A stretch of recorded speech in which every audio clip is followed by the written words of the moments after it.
की या सरकारनं एक जाहीर केलं की या देशातले 25 कोटी लोक हे गरिबीपासून दूर केले.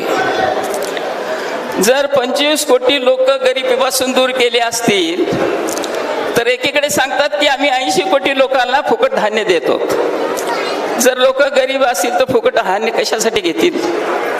एवढंच नाही साहेब, मी काल परवा तहसील ऑफिसमध्ये गेलो होतो आणि तहसील ऑफिसमध्ये फक्त एवढ्यासाठीच गेलो की जे अंत्योदय एक योजना आहे, म्हणजे गरिबाला मोफत धान्य देण्याची योजना आहे.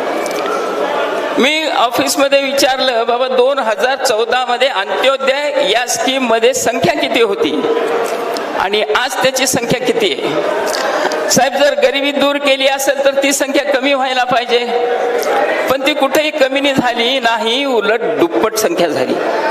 साहेब, रोजगार हमी योजनेमध्ये काय आहे की 15 दिवसात मजुराला पगार मिळाला पाहिजे, पैसे मिळाले पाहिजे. साहेब, जवळजवळ नोव्हेंबर पासून रोजगार हमी योजनेवरल्या लोकांना अद्याप मजुरी मिळालेली नाही. मी तहसीलदारकडे गेलो, BDO कडे गेलो, त्यांना चौकशी केली की बाबा हे काय, तर त्यांनी ऑफ द रेकॉर्ड म्हणले, साहेब आपल्याकडेच नाही तर सरकारकडे पैसाच नाही म्हणले, आणि म्हणून ही नोव्हेंबर पासून ही परिस्थिती निर्माण झालेली. म्हणून अशा परिस्थितीमध्ये या राज्यामध्ये कोणीच सुखी नाही साहेब. मजूर सुखी नाही, व्यापारी सुखी नाही, कर्मचारी सुखी नाही.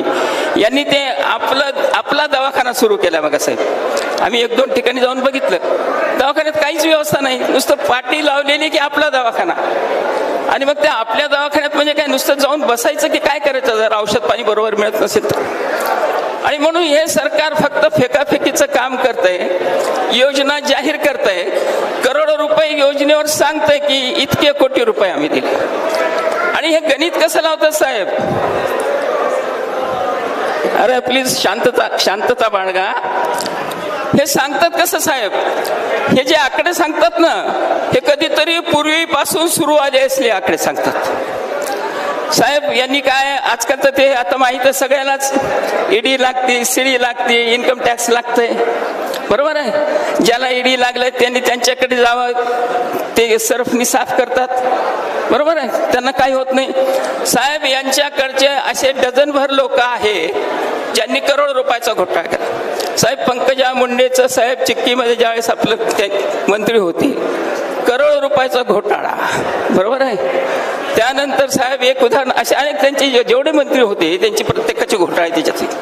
साहेब, एक तर घोटाळा असा आहे प्रभात लोढाचा. यांनी काय केलं साहेब, यांनी त्या काही जमिनी तो घेतो बिल्डर म्हणून, त्यांनी एका ठिकाणची जमीन मेलेल्या माणसाची अंगठी लावून हस्तगत केली. साहेब, त्याच्याकडे त्याची फाईल आहे माझ्याकडे, मी बऱ्याच दिवसापासून प्रयत्न करतो आपल्याला ती फाईल द्यावी. पण साहेब आता प्रश्न कसा आहे, मी एक काही व्यथा मांडतो, कथा मांडली, व्यथा अशी मांडतो साहेब, तुमच्यापर्यंत पोहोचायचं कसं हा प्रश्न साहेब. प्रत्येक वेळी आम्ही मागतो वेळ द्या साहेब. पहिला आमचे मिलिंदजी होते, त्यांनी फोन लावले, काय म्हणायचं, ओके उद्या 12 वाजता फोन लावा. आम्ही उद्या 12 वाजता लावायचं, परत म्हणायचं परवा दिवशी लावा. ते झालं. त्याच्यानंतर साहेब मी एकदा आपल्याला म्हणलं होतं, साहेब तुमच्यापर्यंत पोहोचण्यासाठी नक्की नंबर द्या. तुम्ही सांगितलं तर म्हात्रेकडे आहे,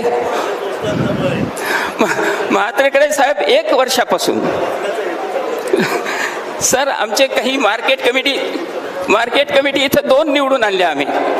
मार्केट कमिटीचे संचालक आपल्याला भेटण्यासाठी जवळजवळ मागच्या मे मध्ये मार्केट कमिटीची निवडणूक झाली, आतापर्यंत त्यांना भेटायची वेळ मिळाली नाही साहेब. ते आम्हाला काय म्हणतात, आम्ही रोज व्हिडिओ बघतो, सगळेजण मातोश्रीवर जातात, मग आपल्याला का मिळत नाही? मी त्यांना सांगत असतो, अरे बाबा सगळ्यांनी एकदा जायचं नाही साहेब, देतील वेळ, 100% वेळ देतील आपल्याला. म्हणून साहेब आमची ही व्यथा आहे, म्हणून आमची व्यथा ही आपण दूर करावी, सर्वसाधारण कार्यकर्त्याची व्यथा आहे सर. आणि म्हणून त्यांना वेळ द्या आपण. साहेब तिथं येऊन कुणी काही मागत नाही. बघा तुमचा चेहरा पाहिला की लोक खुश होतात, इकडे येऊन अभिमानाने सांगतात मी मातोश्रीला गेलतो, मातोश्रीच्या मध्ये आले तरी ते खुश होतात, तुम्ही नाही भेटले तरी. आणि म्हणून त्यांची लगबग असते की आम्ही तिथं गेल्यानंतर साहेबांचं नुसतं दर्शन झालं तरी आम्हाला बस. म्हणजे अशी परिस्थिती आहे साहेब. म्हणून आमची एक नम्र विनंती आहे की आपण याच्यामध्ये कुठेतरी मार्ग काढावा आणि कार्यकर्त्याला दिलासा द्यावा. साहेब सरकारबद्दल मी काही फार सांगत नाही, आपण सांगणारच आहात. असे अनेक प्रश्न आहेत, अनेक किस्से आहेत की जे सरकारबद्दल आपल्याला सांगता येतील. आपण सांगणार, त्याच्याबद्दल मी काही त्याच्याबद्दल वेळ घेणार नाही साहेब. नंतर सुभाषरावही काही बोलणार आहेत म्हणत होते, मला माहीत नाही. तर एवढीच विनंती आपल्याला करतो. परत साहेब, हिंगोली जिल्हा हा शिवसेनेचा बालेकिल्ला आपणच म्हणतात नेहमी. मागच्याही निवडणुका आपण बघितल्या, बऱ्याच कार्यकर्त्यांचा मनामध्ये संभ्रम होता की ही जागा आपल्याला शिवसेनेला सुटेल की नाही. आम्ही ठामपणे सांगायचं त्यांना की शिवसेनेची जागा साहेब कधीच सोडणार नाही, ठामपणे शिवसेना मिळणार. कारण हा शिवसेनेचा बालेकिल्ला आहे. नेहमीच इथं खूप मतांनी साहेब मागच्या निवडणुकीमध्ये आपल्याकडे गेलेला गद्दार माणूस या मतदारसंघात 40,000ची लीड होती साहेब.